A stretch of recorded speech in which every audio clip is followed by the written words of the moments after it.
నమస్కారం BSK news కి స్వాగతం. హెడ్లైన్ చూద్దాం. సీఎం జగన్ మీద దాడి ఘటనపై సిట్ బృందం విచారణ. టీడీపీలో టికెట్లు రాని వారికి రాష్ట్ర స్థాయి పదవులు. నేడు తెలంగాణ కాంగ్రెస్ పెండింగ్ అభ్యర్థుల ప్రకటన. సికింద్రాబాద్ కంటోన్మెంట్ నియోజకవర్గంలోని 1వ వార్డుకు సంబంధించిన బీఆర్ఎస్ సమావేశం జరిగింది. కంటోన్మెంట్ బీఆర్ఎస్ ఎమ్మెల్యే అభ్యర్థి Nivedita, cantonment BRS in charge Ravula Sridhar Reddy, cantonment board మాజీ ఉపాధ్యక్షులు జక్కుల మహేశ్వర్ రెడ్డి సమావేశంలో పాల్గొన్నారు. ఈ సందర్భంగా దివంగత ఎమ్మెల్యే సాయన్న కుటుంబానికి ప్రజలంతా సంపూర్ణ మద్దతు పలుకుతున్నారని బీఆర్ఎస్ ఎమ్మెల్యే అభ్యర్థి నివేదిత వెల్లడించారు. అన్ని వర్గాల ప్రజల మద్దతుతో కంటోన్మెంట్లో మరోసారి గులాబీ జెండా ఎగరేస్తామన్నారు. కంటోన్మెంట్లో గులాబీ పార్టీ అజయశక్తిగా ఉందని రావుల శ్రీధర్ రెడ్డి తెలిపారు. ఏ పార్టీ నుంచి ఎవరు పోటీ చేసినా కంటోన్మెంట్లో ఎగిరేది గులాబీ జెండానని ఆయన స్పష్టం చేశారు. ప్రజలంతా బీఆర్ఎస్కు ఓటేసేందుకు సిద్ధంగా ఉన్నారని కంటోన్మెంట్ బోర్డు మాజీ ఉపాధ్యక్షులు జక్కుల మహేశ్వర్ రెడ్డి తెలిపారు. తప్పకుండా అండి. ఏ విధంగా అయితే సాయన్న గారిని 30 సంవత్సరాలు గెలిపించుకున్నామో, మరి కీర్తిశేషులు లాస్య నందిత గారిని కూడా అయితే భారీ మెజార్టీతో గెలిపించాము. మిమ్మల్ని కూడా అతి భారీ మెజార్టీతో గెలిపిస్తామని ఈ సమావేశంగా తెలియజేస్తున్నాను. మరి అన్నగారు వారి యొక్క స్పీచ్ డెఫినెట్గా వారి యొక్క మార్గాలు అన్నీ కూడా చెప్పారు మాకు. మరి రానున్న ఎలక్షన్లు కూడా మా కార్యకర్తలు కూడా చాలా ఉత్సాహంగా ఉన్నారు. వార్డు నుంచి డెఫినెట్గా పోయినసారి ఇచ్చిన మెజారిటీ కన్నా కూడా ఇంకెక్కువ కూడా తెప్పించారు. మన అందరూ కూడా ప్రమాణం చేశారు. అలాగే మీరు కూడా మీ యొక్క సూచనలు, మీ యొక్క మెసేజ్ ఇస్తే బాగుంటుందని మరి విధంగా మాట్లాడొచ్చు. మీరందరూ కూడా డాడీతో ఉంటూ 30 years నుండి డాడీ కంటిన్యూస్గా గెలవడానికి కారణం మీరే. మీరు మీ సపోర్ట్, మీ ఫుల్ సపోర్ట్ని డాడీకి ఇస్తూ ప్రతి టర్మ్లో గెలిపించారు. నాన్న లేనప్పటి నుండి చెల్లెతోనే మీరు అలాగే ఉంటూ లాస్ట్ టైం ఎలక్షన్స్లో మీరు భారీ మెజారిటీ ఇచ్చారు. మాకు వార్డ్ 1, వార్డ్ 2, వార్డ్ 3 చాలా హైయెస్ట్ మెజారిటీ వచ్చింది. Thank you so much. నేను దీనికి చాలా రుణపడి ఉంటాను. మేము వచ్చినా రాకపోయినా ఎన్నో ఏరియాస్ మేము కవర్ చేయలేకపోయాము. కానీ మీరు సొంతంగా చాలామంది మీ అంతటా మీరు లాస్య మేడం రాలేకున్నా కానీ ఎన్నో ఏరియాస్ కవర్ చేసినారు. మహేశ్వర్ రెడ్డి గారు చెప్పారు మాకు. Thank you so much. మీ ప్రేమాభిమానం మా కూడా మీరు అలానే కొనసాగిస్తారని కోరుకుంటున్నాను. చెల్లె తర్వాత తన టికెట్ నాకు ఇచ్చారు. మీ అందరి సపోర్ట్ నాకు అలానే ఉంటుందని నేను కోరుకుంటున్నాను. సికింద్రాబాద్ కంటోన్మెంట్ నియోజకవర్గ పరిధిలోని 150 వార్డుకు సంబంధించిన బీఆర్ఎస్ సమావేశం జరిగింది. కంటోన్మెంట్ బీఆర్ఎస్ ఎమ్మెల్యే అభ్యర్థి నివేదిత, మల్కాజ్గిరి ఎంపీ అభ్యర్థి సతీమణి రాగిడి రజనీ లక్ష్మారెడ్డి, కుమార్తె మౌనికారెడ్డితో పాటు కంటోన్మెంట్ బీఆర్ఎస్ ఇన్ఛార్జ్ రావుల శ్రీధర్ రెడ్డి, మాజీ కార్పొరేటర్ ఆకుల రూపాహరి, సీనియర్ నాయకులు హరి ఈ సమావేశంలో పాల్గొన్నారు.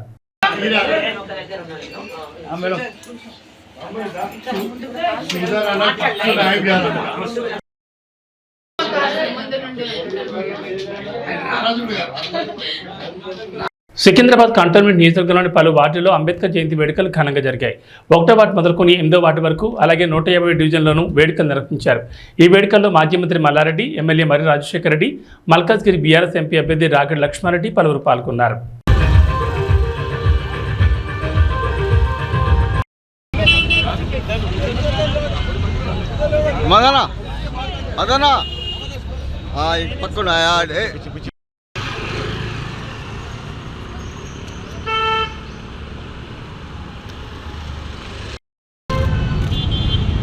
సికింద్రాబాద్ కంటోన్మెంట్ నియోజకవర్గం వార్డు 8 పరిధిలో ఎమ్మెల్యే మరి రాజశేఖర రెడ్డి, మల్కాజ్గిరి బీఆర్ఎస్ ఎంపీ అభ్యర్థి రాగిడి లక్ష్మారెడ్డి, కంటోన్మెంట్ బీఆర్ఎస్ ఎమ్మెల్యే అభ్యర్థి నివేదిత సాయన్న, కంటోన్మెంట్ బోర్డు మాజీ ఉపాధ్యక్షులు జక్కుల మహేశ్వర్ రెడ్డి, బోర్డు మాజీ సభ్యులు లోకనాథం, కార్పొరేటర్ శాంతిరెడ్డి, స్థానిక బీఆర్ఎస్ అధ్యక్షులు రవికుమార్ పర్యటించారు. బొల్లారం పార్కులో వాకర్లతో భేటీ అయ్యారు. గత బీఆర్ఎస్ ప్రభుత్వం చేపట్టిన సంక్షేమ కార్యక్రమాల గురించి వివరించారు. బీఆర్ఎస్తోనే ప్రజలందరికీ న్యాయం జరుగుతుందన్నారు. కారు గుర్తుకే ఓటేసి బీఆర్ఎస్ ఎంపీ అభ్యర్థి రాగిడి లక్ష్మారెడ్డి, బీఆర్ఎస్ ఎమ్మెల్యే అభ్యర్థి నివేదిత సాయన్నను భారీ మెజార్టీతో గెలిపించాలని కోరారు.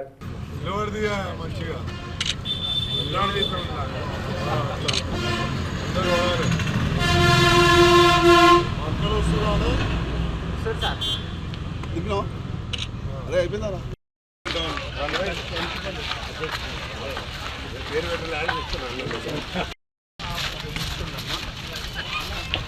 తాడిపత్రి నియోజకవర్గ కాంగ్రెస్ అసెంబ్లీ అభ్యర్థి గుజ్జల నాగిరెడ్డి యాడికిలో ముమ్మర ప్రచారం నిర్వహించారు. ఈ సందర్భంగా కాంగ్రెస్ పార్టీ అధికారంలోకి వస్తే 9 గ్యారంటీ పథకాలు అమలు చేస్తామని గుజ్జల నాగిరెడ్డి తెలిపారు. ఈ కార్యక్రమంలో నాయకులు కార్యకర్తలు పాల్గొన్నారు. ఈరోజు రాజశేఖర రెడ్డి ముఖ్యమంత్రిగా ఉన్నప్పుడు చేసిన కార్యక్రమాలన్నీ నమ్మి జగన్మోహన్ రెడ్డిని గెలిపిస్తే ఈరోజు జనాలకు చేసేది ఏమీ లేదు. కనీసం అందరి నివారణ రైతులకు ఉపయోగపడుతుందంటే ఈరోజు 17.8 టీఎంసీ నీళ్లు రావాల్సిందే ఈరోజు వచ్చేది 10 టీఎంసీ నీళ్ళు. దానివల్ల పిఎంఆర్ పంపిణీ చేసి ఎక్కడికి చేయాలి? జాగ్రత్తలు వస్తాయా, యాడికాడలు వస్తాయా, ఏ దానికి లేదు. తర్వాత ఈ విధంగా ఆ ఎస్ఎల్సీ వాటర్ కూడా అంతే. ఏ దాని మీద వాటర్ మీద మనం పోరాటం అనేది లేదు. ఇతను ఎంతసేపు ఉన్నా టోటల్ ఈ మత్తు పదార్థాలు ఈ ద్రవ్యాల మీద పోయినాడంతా దగ్గర ఈ బ్రాంతి ఇది అది నేను దాన్ని మొత్తం తీసేస్తానని చెప్పేసి ఈ పొద్దు 56,000 కోట్లు ఖర్చు పెడతా ఉన్నాడు దాని మీద. దానికి 32,000 కోట్లు మాత్రమే వస్తామని చెప్తాడు. కానీ ఈ విధంగా ఎంతమంది బీద వాళ్ళు పాపం పనిచేసే వాళ్ళంతా కూడా సర్వనాశనం అయిపోతూ ఉన్నారు. లంగ్స్ దెబ్బతిని అన్ని రోడ్లు చూస్తే భయంకరంగా ఉన్నాయి. 1000 కోట్లు బ్యాంకు నుంచి రుణం తీసుకొచ్చి 300 కోట్లు చేసి మిగతా 700 కోట్లు దుర్వినియోగం చేసినారు. ఎక్కడ రోడ్డు వేయలేదు, ఏమీ వేయలేదు. ఇలాంటి పరిస్థితుల్లో శర్మిలా మేడం ఇవన్నీ గమనించే ఈరోజు వచ్చేసి ఇక్కడ ఆంధ్రప్రదేశ్ పిసిసి అధ్యక్షురాలుగా బాధ్యతలు తీసుకొని వాళ్ళన్నా ఏం తప్పు చేసినారు అనేది తెలుసుకొని ఈవెన్ ఒక రాజధాని లేకుండా మనం 3 రాజధానులు అంటారు. ఆ రాజధాని కట్టింది లేదు, ఏమి చేసింది లేదు. ఇంతవరకు ఐటీ కంపెనీలు ఊరు లేదు. యువత అంతా సర్వనాశనం అయిపోయింది. ఇది చేస్తా అది చేస్తా అని చెప్పడం తప్ప అందరినీ సర్వనాశనం చేశారు. రైతులను అయితే ఈరోజు వచ్చేసి రైతు భరోసా కేంద్రం కింద ఇస్తున్నా అది ఇస్తున్నా ఇది ఇస్తున్నా అంటాడు. ఏమి ఇచ్చేది 6,000 బోడీ ఇచ్చేది కిసాన్ ఇస్తాడు. ఇంకా ఈయన ఇచ్చేది 7,500 అంతకంటే 17,500. రైతు అంటే ఎవరు దేశానికి వెన్నెముక అంటాడు. అటువంటి వాళ్ళను పూర్తిగా అప్రమత్తం చేసి వాళ్ళు వదిలేసినాడు. ఇవన్నీ వదిలేసినాడు కాబట్టి శర్మిలా మేడం నాయకత్వం అయింది. ప్రత్యేక హోదా ఎందుకు ప్రత్యేక హోదా వస్తే కనీసము ఈ చంద్రబాబు అన్న ఏమన్నా చేస్తాడనుకుంటే ప్రతి సంవత్సరం 20 కోట్లు ఇవ్వాలి, 20,000 కోట్లు ఇవ్వాలి. బిల్డింగ్లకు ఒక పైసా ఇవ్వలేదు. ఇంతవరకు ఏమీ చేయలేదు ఆయన. కనీసం ఎన్ని ఏళ్ళలో ఉప్పు కోసం మనం దాన్ని స్థాపించుకుంటే ఉప్పు కూడా పోయే పరిస్థితి, ఉప్పు పరిశ్రమ కూడా పొయ్యగలిగే పరిస్థితి ఉంటుంది. ఇవన్నీ కూడా శ్రీ పొట్టి శ్రీరాములు నెల్లూరు జిల్లా ఆత్మకూరు పురపాలక సంఘం చైర్పర్సన్ గోపవరం వెంకటరమణ టీడీపీ తీర్థం పుచ్చుకున్నారు. ఆత్మకూరు టీడీపీ ఎమ్మెల్యే అభ్యర్థి ఆనం రామనారాయణ రెడ్డి వారికి పార్టీ కండువ కప్పి సాదరంగా ఆహ్వానించారు. ఆత్మకూరు మండలం నాగులపాడు గ్రామంలో జరిగిన ఎన్నికల ప్రచారంలో చైర్పర్సన్తో వైస్ చైర్మన్ సర్దార్ మరో 4 కౌన్సిలర్లు కూడా వైసీపీని వీడి టీడీపీలో చేరారు. ఈ సందర్భంగా మాట్లాడుతూ ప్రజలకు మంచి చేయాలనే ఉద్దేశంతోనే అనేక మంది నేటి తెలుగుదేశంలో పార్టీలో చేరుతున్నారని, అలాంటి వారిని మనసారా ఆహ్వానిస్తున్నామని తెలిపారు. వైస్ చైర్మన్ గోపారం వెంకటరమణ మాట్లాడుతూ ఆత్మకూరు అభివృద్ధి జరగాలంటే ఆనంతోనే సాధ్యమని, తామంతా ఆనం వెంటే నడుస్తామని తెలిపారు. ఈ కార్యక్రమంలో టీడీపీ నాయకులు, కార్యకర్తలు, ప్రజలు పాల్గొన్నారు. ప్రజాసేవలో ఉండి ప్రజాప్రతినిధులుగా ఎంపిక కాబడి 2 సంవత్సరాలు తమ పరిపాలన ఏ విధంగానూ ప్రజలకు మేలు చేయలేకపోయింది. సామాన్య ప్రజలకి మేమెవరం అండగా ఉండలేకపోయాం. నిధుల కొరత, మా అధికారాలు కూడా మాకు లేని పరిస్థితి ఆత్మకూరు మున్సిపాలిటీలో ఏర్పడింది. మేము మున్సిపల్ చైర్పర్సన్గా, వైస్ చైర్పర్సన్గా, అలాగే కౌన్సిలర్లుగా, కోఆప్షన్ సభ్యులుగా మేము మరొకరినెవరినో బయట వాళ్ళని ఆశ్రయించాల్సిన దుస్థితి ఆ మున్సిపాలిటీలో వచ్చింది. కాబట్టి ఇటువంటి పరిపాలనలో మేము ఇవాళ ఈ రాజకీయ పార్టీలో, వైఎస్ఆర్ కాంగ్రెస్ పార్టీలో మేము మనుగడ సాగించలేం.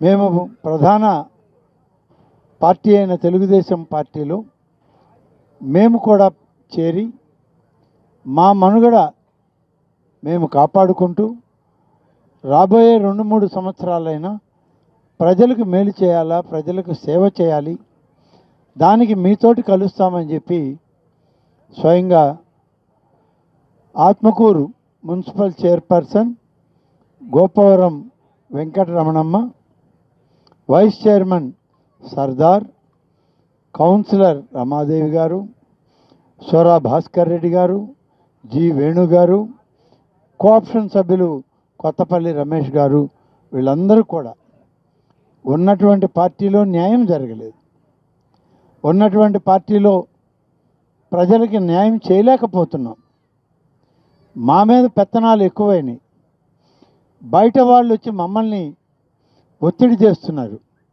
మా పరిపాలనలో వాళ్ళు ఎక్కువ చొరవ తీసుకుంటున్నారు, మేము మా వార్డుల్లో కానీ మా ప్రాంతాల్లో కానీ ప్రజలకు సేవ చేయలేకపోతున్నాం. కాబట్టి మేము ఇవాళ తెలుగుదేశం పార్టీతో కలిసి మీతోటి నడిచి రేపు తెలుగుదేశం ప్రభుత్వం ఏర్పడిన తర్వాత మరిన్ని నిధులు మాకు సమకూర్చి ఆత్మకూరు అభివృద్ధిలో మేము కూడా ముందుండి పనిచేసే విధంగా మాకు సహాయం చేయండి అని చెప్పి మున్సిపల్ చైర్పర్సన్ గారు, కౌన్సిలర్లు, కోఆప్షన్ సభ్యులు అందరూ అడిగిన తర్వాత వారందరినీ కూడా ఈరోజు తెలుగుదేశం పార్టీలోకి తీసుకోవడం జరిగింది.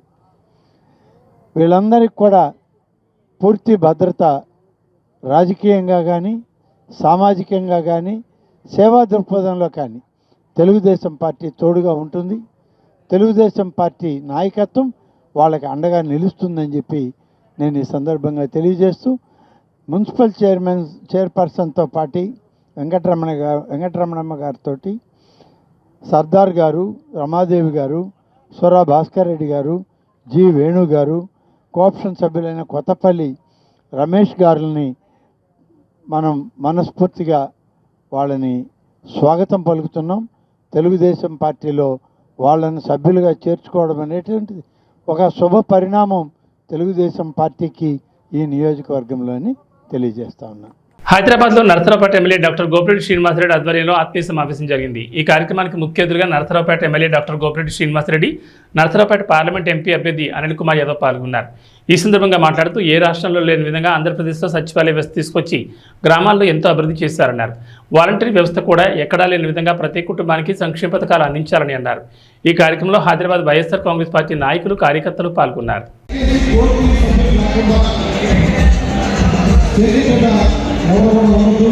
ఎందుకంటే క్లాస్ అయిపోతుంది, మన సభ గందరగోళంగా జరగకుండా ఉంటుంది. సండే అయినప్పటికీ కూడా ఈరోజు జగన్ మద్దతుగా మీ శాసనసభ్యులు శ్రీనివాసరెడ్డి అనే మద్దతుగా మా మద్దతుగా వచ్చేసిన ప్రతి ఒక్కరికి కూడా పేరు పేరు కూడా ధన్యవాదాలు తెలియజేసుకుంటామని వేదిక మీద మే 13న 2024 మన ఎన్నికలు జరుగుతూ ఉన్నాయి. ఇక్కడున్న ప్రతి ఒక్కరు కూడా గుర్తుపెట్టుకోవాల్సిన అవసరం ఉంది. ఏంటంటే ఈ ఎన్నిక ఒక చారిత్రాత్మక ఎన్నిక. ఎందుకు చెప్తున్నాను అంటే చారిత్రాత్మక ఎన్నికని, ఈ ఎన్నికలో మనం పెద్ద మెజారిటీతో మనం వైఎస్ఆర్ కాంగ్రెస్ పార్టీ గెలుస్తుంది కూడా, గెలుస్తుంది. 40 సంవత్సరాల తెలుగుదేశం పార్టీని శాశ్వతంగా మూసే అవకాశం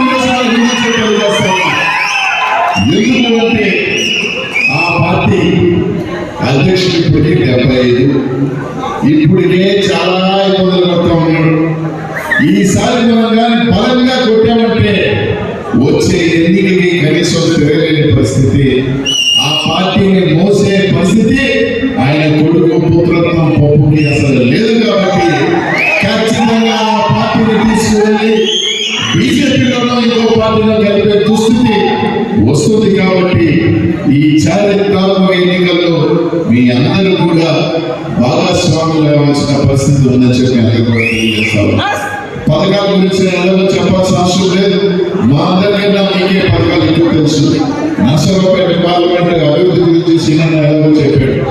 ఇక్కడ మీ అందరికీ కూడా చెప్తా ఉన్నా, వింటారు, మీరు ఇన్ఫ్లుయెన్స్ వాళ్ళకి ఉన్న వాళ్ళందరూ కూడా 4 రోజులు 5 రోజులు ఏముందరే సినిమా గెలుస్తారు నరసరావుపేట ఎలాగో మన వైఎస్ఆర్ కాంగ్రెస్ పార్టీ కంచుకోవటం ఇలా కాకుండా ప్రతి ఓటు కూడా మీరు ఎంత మెజారిటీ పెంచితే అంత ఇదిగా కూడా మనకి బలం చేకూరుతుందని చెప్పి అందరికీ కూడా తెలియజేస్తున్నాను. కాబట్టి ప్రతి ఒక్కరు కూడా 3-4 రోజుల పాటు ప్రతి ఒక్కరు కూడా మీరు మీ టైంని వెచ్చించి ఆ రోజు మీ గ్రామాల్లోనూ మీ ప్రాంతాల నగరంలోనూ వచ్చి మీరే కాకుండా మీ స్నేహితులకి కూడా అందరికీ చెప్పి ఒక మంచి మెజారిటీ మీ శాసనసభ్యుల్ని ఎంపీగా నాకు ఇవ్వాలని కోరుకుంటాము. ఈరోజు నిన్న మొట్టమొదటిగా జగన్మోహన్ రెడ్డి గారు ఏం చేశారు? 5 సంవత్సరాలు ఒక మంచి సచివాలయ వ్యవస్థ తీసుకొచ్చారు. ఈ వ్యవస్థ దేశంలో ఎక్కడా లేదు. మహాత్మా గాంధీ గారు కలగన్నారు, కానీ ఆ తర్వాత ఈ దేశంలో ఎక్కడా లేని మంచి వ్యవస్థ తీసుకొచ్చి గ్రామాల్లో ఈరోజు 11 మంది ఉద్యోగస్తులు నియమించి ప్రతి సచివాలయం కూడా అద్భుతమైన సేవలు అందించే కార్యక్రమం చేశారు. ఈరోజు సచివాలయ వ్యవస్థ కాదు, వాలంటీర్ వ్యవస్థ అద్భుతంగా ఈరోజు పనిచేస్తుంది. వాలంటీర్లు మనం చూసాం. ఒక్క నెల పెన్షన్ ఇవ్వకపోతే మొన్న ఈ రాష్ట్రం అంతా ఎంతమంది ఇబ్బంది పడ్డారో ఒకరోజు మార్చి ఏప్రిల్ 1 కదా మనందరికీ అర్థమైంది 3 రోజులు. కాబట్టి ఈ 2 వ్యవస్థలు తీసుకొచ్చిన వ్యక్తి జగన్మోహన్ రెడ్డి. అలానే ఈరోజు ఆరోగ్య కేంద్రాలు, విలేజ్ హెల్త్ క్లినిక్స్ అద్భుతంగా ఈరోజు ప్రతి గ్రామానికి కూడా తీసుకోవాలి. వీటి వల్ల ఏ లాభం జరుగుతుందో ఒకసారి ఆలోచన చేయాలి. ఈరోజు పేదలకి ఉచితంగా మందులు ఇచ్చే కార్యక్రమం. ఈరోజు హాస్పిటల్కి వచ్చి మరి మందులు కొనుక్కోలేని వాళ్ళు చాలా ఉన్నారు. వాళ్ళందరికీ ఉచితంగా పరీక్షలు చేసే కార్యక్రమం, ఉచితంగా ఈరోజు మందులు ఇచ్చే కార్యక్రమం అద్భుతంగా జరుగుతుంది. పేదవాళ్ళు ఇవాళ చాలా సంతోషంగా ఉన్నారు. ఆరోగ్యం అలానే రైతు భరోసా కేంద్రాలు చాలా అద్భుతంగా ఉన్నాయి. ఈరోజు బ్రహ్మాండంగా రైతులకి అన్ని రకాలుగా ఈరోజు మరి ఆదరించే కార్యక్రమం చేస్తుంది ప్రభుత్వం. అట్లానే ఇంకొక అద్భుతమైన విషయం నాడు నేడు పాఠశాల. ఈరోజు కుప్పం నియోజకవర్గంలో చంద్రబాబు నాయుడు ఒక్క పాఠశాల కూడా కాదు. ఈరోజు జగన్మోహన్ రెడ్డి గారి రాష్ట్రంలో 16,000 కోట్లు ఖర్చు పెట్టి దాదాపు 35,000 పాఠశాలని అద్భుతంగా తెచ్చింది. ఎస్, జగన్మోహన్ రెడ్డి గారు అభివృద్ధి లేదని చెప్తా ఉన్నారు. ఎంత దీర్ఘకాలికంగా ఈరోజు ప్రణాళికలు వేస్తున్నారో ఒకసారి ఆలోచన.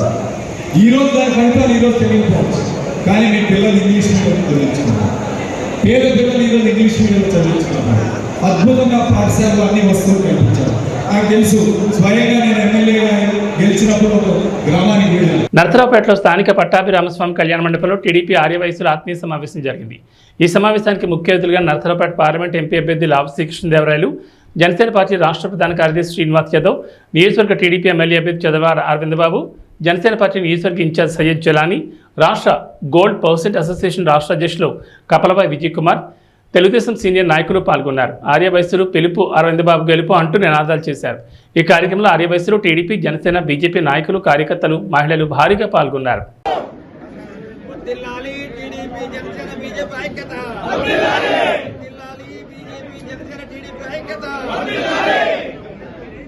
సమాజంలో కుల వివక్షత, ఆర్థిక అసమానతలు సమూలంగా రూపుమాపేందుకు విద్య ఒకటే మార్గమని ఆనాడు అంబేద్కర్ తెలియజేశారని, వారి మార్గం అనుసరణీయమని జిల్లా కలెక్టర్ సుమిత్ కుమార్ తెలిపారు.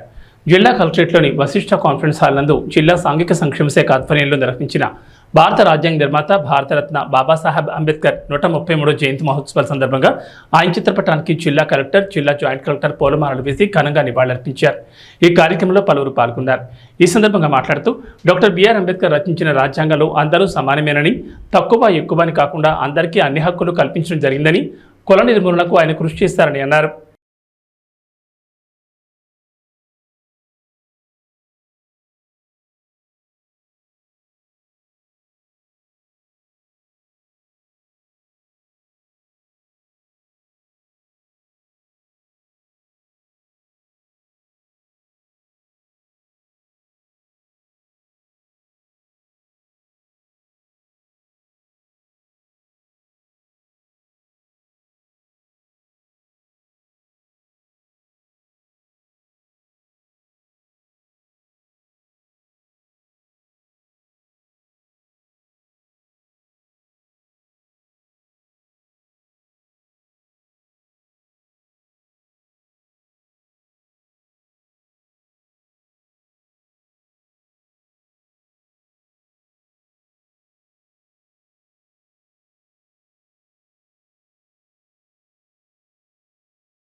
పశ్చిమ గోదావరి జిల్లాలో పుట్టినరోజు సందర్భంగా నిరుపేదలకు ఆహార పానీయాలను అప్పల స్వామి పంపిణీ చేశారు.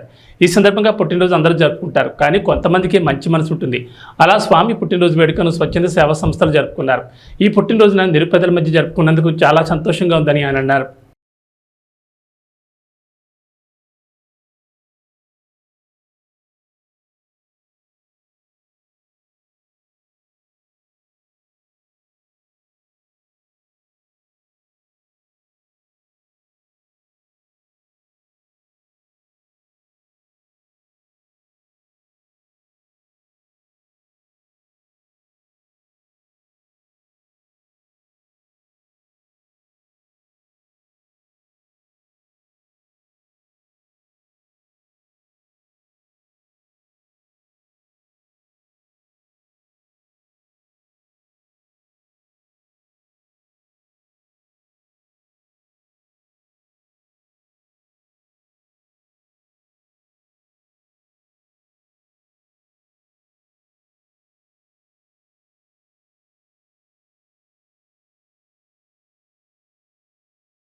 ఏవీ బులెటిన్ విశేషాలు. నమస్కారం.